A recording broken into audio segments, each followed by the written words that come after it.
Olá, está no ar Direito em Foco, programa de debates e entrevistas de assuntos jurídicos relevantes. Hoje nós vamos conversar um pouquinho sobre os aspectos previdenciários dos acidentes de trabalho. Acidentes de trabalho, lamentavelmente, colocam o Brasil num ranking quase de primeiro país em número de acidentes de trabalho, uma daquelas estatísticas que nós não temos orgulho. E existem vários aspectos que nós podemos falar sobre os acidentes de trabalho. As questões da prevenção, as questões familiares, as questões sociais, econômicas, mas hoje nós vamos focar o assunto no seu aspecto previdenciário. O que é a previdência social, como é que ela enxerga, quais são os reflexos que tem os acidentes de trabalho. E para a gente poder entender um pouquinho, a gente poder conversar um pouquinho, nós temos hoje uma especialista, a doutora Amanda Coppoletti, advogada já há muitos anos, especialista, né, tem pós-graduação em Direito Previdenciário. Isso. E a gente estava conversando até para aperfeiçoar o seu trabalho, né, como advogada na área previdenciária, também é técnica em segurança do trabalho, né? Técnica em segurança. É muito bom. Então, muito obrigado por ter aceito o nosso convite. Seja muito bem-vindo ao programa Direito em Foco. Obrigada, doutor. Obrigada mesmo. Boa noite aos espectadores. É um prazer estar aqui na sua companhia. Muito obrigado, doutora. E a gente estava até conversando antes do programa começar sobre a questão do acidente de trabalho. Para muitas pessoas, né, lógico que quem é da área jurídica tem uma ideia um pouco melhor do que seja o acidente de trabalho. Mas para muita gente, o acidente do trabalho, a primeira coisa que vem à mente é aquele acidente traumático, a queda do andaime, a explosão no posto de gasolina, enfim, essas coisas horríveis que são muito marcantes, mas não é só isso. A lei, a 8.213, ela dá algumas definições. E, doutora Amanda, qual é o conceito desse acidente de trabalho? É só isso que eu falei, dessas questões mais traumáticas, ou existem outras questões, outras situações que podem ser consideradas como acidente de trabalho? Então, doutor, o acidente de trabalho, para o fim previdenciário, né, inclusive, ele está definido no artigo 19 da Lei 8.213/91, que é a lei que trata dos benefícios, da previdência e tudo mais. E o acidente de trabalho, como o senhor mesmo esclareceu, né, algum evento que ocorre, uma explosão, uma queda, é considerado acidente de trabalho para efeito de indenização e tudo mais. Mas equipara-se também ao acidente a doença profissional, por exemplo, né? Então é aquela doença que ela é desenvolvida em razão do exercício do trabalho específico, um trabalhador que eventualmente, por exemplo, mexe muito os braços, de forma repetitiva, adotando uma posição antiergonômica, a coluna igualmente. Então, tudo isso pode desencadear uma doença naquele trabalhador e essa doença também é equiparada ao acidente de trabalho. Ok, então nós temos os acidentes típicos e esses acidentes são considerados acidentes do trabalho, são doenças decorrentes do trabalho, do exercício do trabalho, algo específico, né? Como esforço repetitivo, uma doença que a pessoa tenha que você consiga ligar com o trabalho. Exatamente, né? A gente tem como doença do trabalho, a mais comum são as doenças da parte muscular, né? São as lesões por esforços repetitivos, LER, né? E o que acontece? Durante a atividade, alguma atividade específica, tomando como exemplo aqui na nossa região do ABC, que a gente tem as montadoras, tudo, então o operador de empilhadeira ou aquele ponteador que tem um movimento específico dos braços, da coluna, tudo mais. Então, em razão dessa atividade agressiva, é que ele acaba desenvolvendo aquela doença, e essa doença ela é equiparada ao acidente de trabalho. E equipara-se também o acidente de trajeto, né? Então, quando um trabalhador está no trajeto residência até empresa ou empresa, de volta para sua casa, quando ele sofre um acidente também é equiparado. É equiparado à doença profissional. Isso. Agora, a doença profissional, acidente do trabalho. Acidente do trabalho, trabalho, exatamente. Agora, nos acidentes, nas doenças profissionais, doutora Amanda, hoje nós temos algumas notícias de que estamos num surto, né, de doenças mentais, né? Sim. É o mal do século, né? A depressão tem sido considerada o mal do século. Talvez a gente tenha que falar um pouquinho sobre isso de uma maneira um pouco superficial, porque é um assunto extremamente complexo, envolve outras disciplinas, né? Mas nós podemos entender que doenças mentais possam estar relacionadas ao trabalho e dessa forma serem consideradas como acidente do trabalho? Sim, sim. Existe um crescimento de afastamentos acidentários.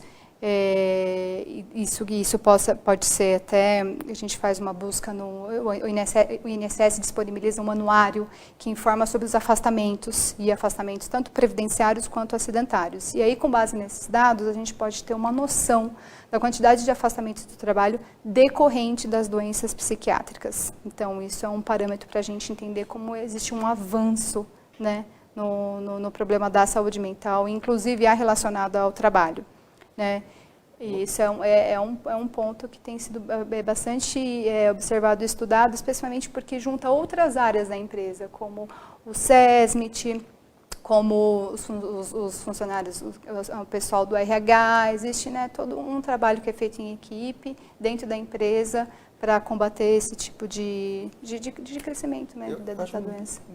Muito interessante esse assunto, doutora. Se a gente tiver tempo ainda nesse programa, vamos conversar um pouquinho, talvez no segundo bloco. É interessante. Né, porque eu acho que é um assunto que interessa toda a sociedade. Nós aqui da região do ABC, que temos atualmente, éramos uma região de empresas, de indústrias.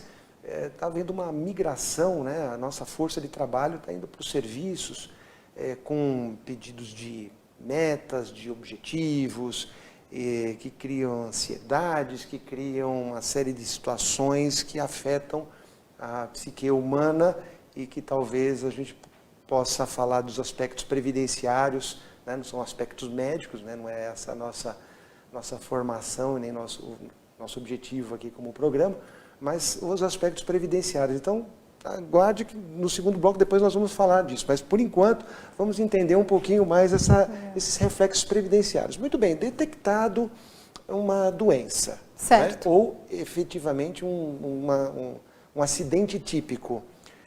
O que a Previdência Social abrange para a proteção do trabalhador e da sociedade? Bom, num primeiro momento, verificada a ocorrência do acidente, a empresa tem a obrigação de expedir a CAT. Mas a gente sabe que no dia a dia... CAT é a Comunicação de Acidente do Trabalho. Isso, a empresa é obrigada a expedir. Mas a gente sabe que isso no dia a dia não ocorre, né? Porque, de alguma forma, o INSS tem que ser comunicado de que houve o acidente, para que até mesmo possa proceder ao afastamento do trabalhador, com pagamento de benefício e tudo mais, né? Mas, enfim, uma vez que o segurado solicita ao INSS, leva ao INSS a notícia de que houve o acidente, da forma que seja, ou de que ele está com a redução da sua capacidade, não consegue mais trabalhar em razão de uma doença específica que é relacionada ao trabalho e tudo mais, o INSS, ele num primeiro momento passa o procedimento da perícia médica e tudo mais, e o INSS tem alguns benefícios que ele pode conceder a esse trabalhador, né? E que depende do grau da incapacidade, de como é a incapacidade desse trabalhador para aquele trabalho que ele exercia, né? Então pode ser que tipo de benefício? Isso, a gente tem, então, a gente tem o auxílio-doença, tá? Que, considerando o acidente de trabalho, a gente tem o auxílio-doença acidentário, que é a espécie B91. Que é diferente do auxílio-doença, então... Porque nós temos o auxílio-doença previdenciário, que não tem nexo com o trabalho, não tem relação com o trabalho exercido, né? E a gente tem um auxílio-doença acidentário, que é a espécie 91, que tem relação com o trabalho exercido, né? Ou um acidente de trabalho, alguma coisa que tenha ocorrido, né? Tudo mais. Perfeito. Então, esse benefício ele é concedido pela autarquia quando o segurado se encontra totalmente, né? Total e temporariamente incapacitado. Então, ele precisa se afastar por um determinado período específico para realizar um tratamento relacionado para tentativa de cura daquela doença, e aí ele pode retornar ao trabalho. Né? Então, total e temporariamente incapacitado. Não pode, ele tem que ficar em casa se tratando, não pode retornar ao trabalho. Esse é o benefício que ele fica recebendo. Exatamente, vai receber esse benefício. Um outro benefício que nós temos é o auxílio acidente, que é o B94, espécie B94, que é concedido ao trabalhador que se encontra definitivamente incapacitado, tá? Porém parcialmente. Ou seja, o trabalhador ele tem uma redução da capacidade laborativa, tá? Que essa é causada, né, por aquela doença específica que decorre do trabalho. Essa doença não tem cura, ele já fez tratamento, já fez tudo que podia fazer, não tem cura, porém não o impossibilita totalmente de trabalhar. Ele pode retornar ao exercício de uma atividade compatível, por exemplo, e pode, né, continuar trabalhando sem que se encontre, por isso que é parcialmente incapacitado e não totalmente incapacitado. Né? A gente tem também a aposentadoria por invalidez acidentária, que com a proposta de emenda, né, que vai vir da reforma da Previdência agora, proposta de emenda 6 de 2019, troca a denominação aposentadoria por invalidez por aposentadoria permanente. Né? Mas a essência é a mesma. A essência é a mesma. Então, para que ele o benefício deveria ser concedido ao segurado que se encontra total e definitivamente incapacitado para o trabalho. Ele não pode exercer de forma alguma aquele trabalho que ele exercia em razão da doença que ele desenvolveu em decorrência do trabalho. Né? E a gente também tem um outro benefício que é a pensão por morte daquele trabalhador que, enfim, veio a óbito, né, em decorrência de algum acidente que sofreu ou de alguma doença relacionada ao trabalho. Entendi. Né? Então, nós temos na ocorrência, na confirmação de que houve um acidente de trabalho, então nós temos o auxílio doença acidentário, isso. Temos auxílio acidente. Auxílio acidente que depois consolida e tal. Isso. A aposentadoria por invalidez acidentária. E no mais grave. Isso. Perfeito. Quer dizer, isso. Então há um conjunto de benefícios, né, que dependendo da situação, o trabalhador vai receber, ou sua família no caso da pensão. Isso. Previstos na Lei 8.213/91. Perfeito. Eu acho que ficou muito claro, doutora Amanda, essa rede de proteção, né? Que às vezes até o benefício não tem um valor tão alto, mas pelo menos há uma rede de proteção para o trabalhador, ele não vai ficar abandonado, sem receber salário, sem receber nada. Então ele tem a Previdência Social, é para isso que o nome já diz, né? Previdência. Sim.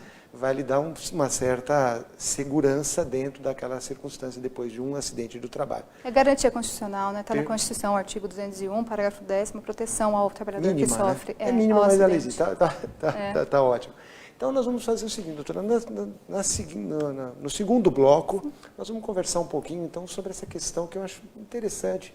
Eu acho que você que está nos assistindo também acha que essa abordagem da doença mental como um acidente de trabalho pode ser algo que a gente tenha que avançar e entender e refletir um pouquinho melhor nessa sociedade moderna em que nós estamos vivendo. Então, nos aguarde, daqui a pouco a gente volta com o segundo bloco do Direito em Foco. Olá, estamos de volta com o programa Direito em Foco, programa de debates, entrevistas e assuntos jurídicos relevantes. Hoje nós estamos conversando com a doutora Amanda Coppoletti sobre os aspectos previdenciários decorrentes dos acidentes de trabalho. No primeiro bloco, a doutora Amanda nos deu uma aula aqui sobre as consequências previdenciárias dos acidentes e até no primeiro momento explicando sobre o artigo 19 da Lei 8.213, explicando o que é acidente de trabalho. Né? Acho que deu para entender bem, mesmo aqueles que não são da área jurídica, deu para entender bem que não são somente aqueles fatos decorrentes de queda, né, de um andaime, de um acidente de motorista do ônibus que bate o ônibus, não é só esse tipo de situação. São decorrentes de outros fatores, até mesmo daqueles acidentes que acontecem no trajeto entre a residência e o local de trabalho e vice-versa, né? E as doenças profissionais. E quando nós estávamos conversando sobre isso, a doutora Amanda, fazendo uma explicação muito clara sobre as doenças profissionais, ela mencionou as doenças mentais, né? Ela até se referiu, é o mal do século, né? Depressão, né? Então, a depressão é uma das doenças mentais. Então, a gente reservou aqui o segundo bloco para a gente avançar um pouquinho mais nesse tipo de situação.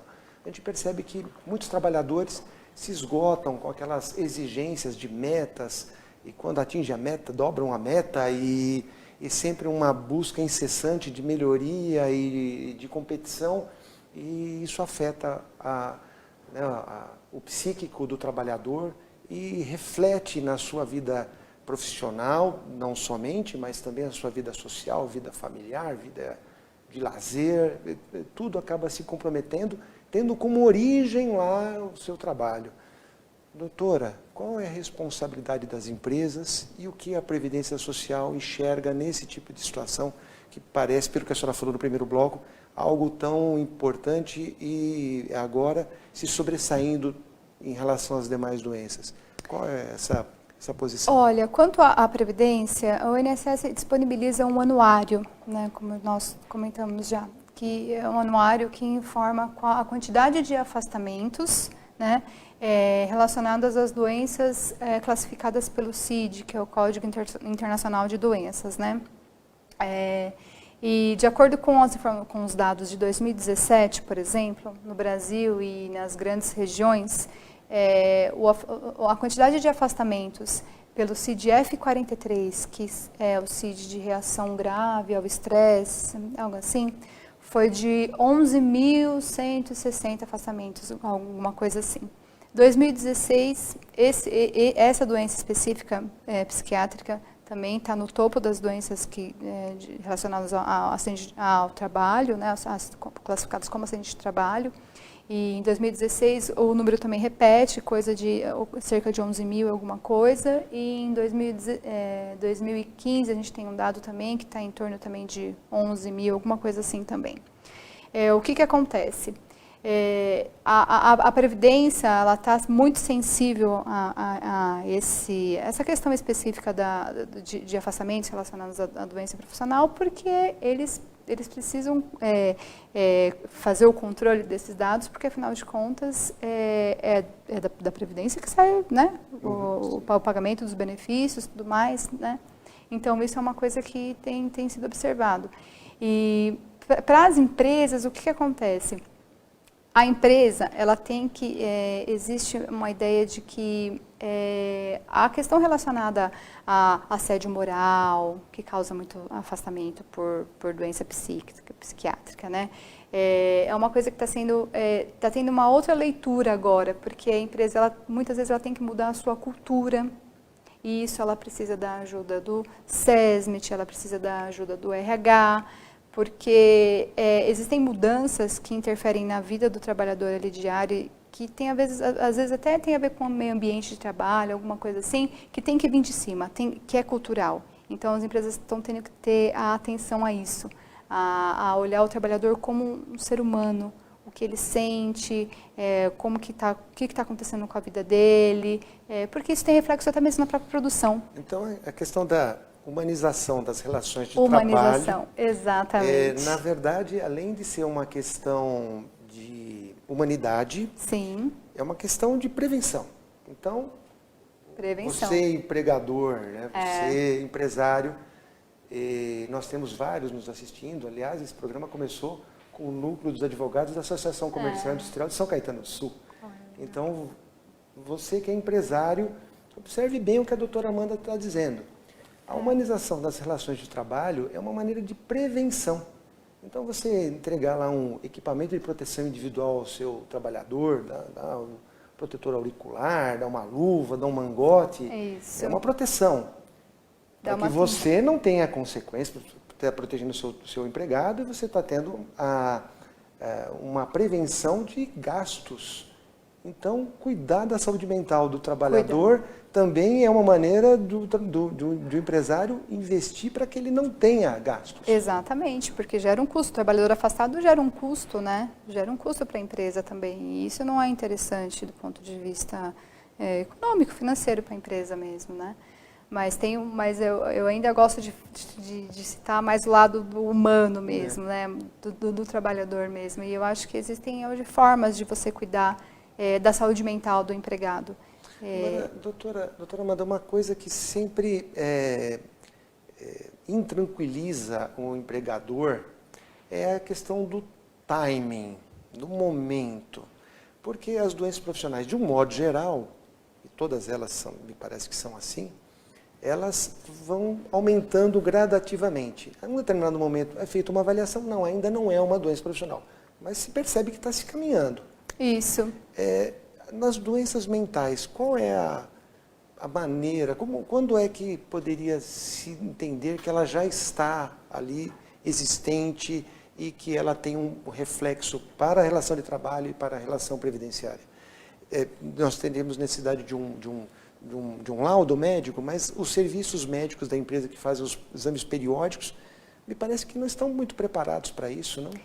Por isso que tem até empresa que tem contratado psicólogos, né? Psicólogos para ter uma abordagem. Isso é uma minoria ainda, não? Sim, minoria. Mas é por isso que existe a necessidade de um avanço nesse sentido, né? Porque o trabalhador está adoecendo, né? Está com a mente adoecida. Então, cada vez mais realmente é preciso que a empresa tenha consciência precisa ter esse aparato. A presença de um psicólogo na empresa é importante, mesmo que seja terceirizado, que seja. Né? E o momento adequado eu acho que o trabalhador ele dá alguns sinais. Se ele não vem trabalhar, se ele trabalha entristecido, se ele não tem vontade de trabalhar, de dar o seu melhor ali em equipe, se ele anda muito cabisbaixo. Isso também depende um pouco de quem é o gestor desse trabalhador, de quem é o líder desse trabalhador. Né? Existem... a gente que trabalha, né, na área empresarial, a gente percebe que as análises são qualitativas? Não, são quantitativas, né? Quanto ele produziu, quanto ele foi, quantos relatórios. Eu acho que esse tipo de análise acaba não existindo dentro de uma empresa, nos padrões, pelo menos da maioria das que eu conheço. Eu acho que é um pouco de falta de acesso à informação, porque existem pesquisas, estudos que falam que quando um trabalhador trabalha feliz, quando ele traz a felicidade para o trabalho, ele até produz mais. Isso é um dado que o corpo do RH pode te fornecer, por exemplo, entendeu? Com certas pesquisas, estudos, é uma coisa mais científica. Mas é comprovado, se o trabalhador trabalha feliz, ele até produz mais. Então, aquilo que a gente vê em algumas empresas, no Brasil, já algumas, mas que a gente vê em algumas empresas fora do país, onde vê lá os trabalhadores jogando bilhar, leva o ursinho de pelúcia lá e tal. Isso é mais do que uma moda, é uma questão de prevenção, de melhoria de capacidade, de qualidade de produção. Sim. Guardadas as devidas proporções, né? Ninguém porque tem como colocar uma máquina de refrigerante à disposição ali e fazer a alegria de todos, né? Mas guardadas as devidas proporções, você proporcionar meios dentro ali do ambiente de trabalho para que faça com que o clima fique mais leve. Isso não tem a ver com responsabilidade, falta de comprometimento, queda na produção. Isso não tem a ver com isso. É uma forma de você olhar para o ser humano, pelo menos um pouco por dia, um pouco por semana, desenvolver as habilidades outras diversas assim do trabalhador, promover eventos, enfim, existe uma infinidade de coisas assim que pode acontecer. Deve existir métodos científicos para que isso seja criado. Pesquisas de clima, organizacional, coisas assim. Existem meios, existem técnicas, é só a empresa querer e mudar a cultura, que é mais importante. Então, o que a senhora está dizendo, eu acho que isso é muito importante, é que a prevenção não basta só comprar os equipamentos de proteção individual ou instalar equipamentos de proteção coletivos, né, os EPCs. Sim. Eu estou protegendo a saúde do meu trabalhador. Vai além disso. Vai além disso. Tem a parte técnica, que seria até mesmo a fiscalização do uso desses equipamentos e tudo mais, né? Mas uma atenção que, por exemplo, falando em prevenção, que até o mesmo profissional, técnico em segurança, ele tem que ter para conseguir enxergar o trabalhador além daquilo que ele está mostrando, né? O trabalhador reduz a produção. Por quê? O que está acontecendo? Isso é importantíssimo. Muito bom, doutora Amanda Coppoletti. Está dando dicas. Eu acho que quem está assistindo o nosso programa aí, se prestou bem atenção, com certeza vai absorver tanto quem é empregador como quem é empregado. Vai ficar mais atento nas relações do dia a dia. Eu acho que a grande contribuição do direito para a sociedade é essa, é orientar para que a prevenção aconteça. Não adianta o trabalhador já estar doente, e aí vamos tentar diminuir essa consequência. Vamos, né, tomar as providências para que isso seja já eliminado antes que aconteça. Então fica a dica aqui da doutora Amanda, a quem nós agradecemos imensamente aqui a sua aula, né, de direito e de humanidade, né, contribuindo aí com certeza para que as relações de trabalho sejam mais harmoniosas e mais felizes. Sim. A palavra felicidade surgiu na filosofia antiga e nós fomos desprezando ao longo do tempo. E acho que é o momento da gente voltar a olhar para a felicidade como um bem humano importante. Então, muitíssimo obrigado. Fiquei muito feliz de tê-la aqui no nosso programa. E o Direito em Foco, o programa Direito em Foco, volta na próxima semana, nesse mesmo horário. Até lá, muito obrigado pela audiência.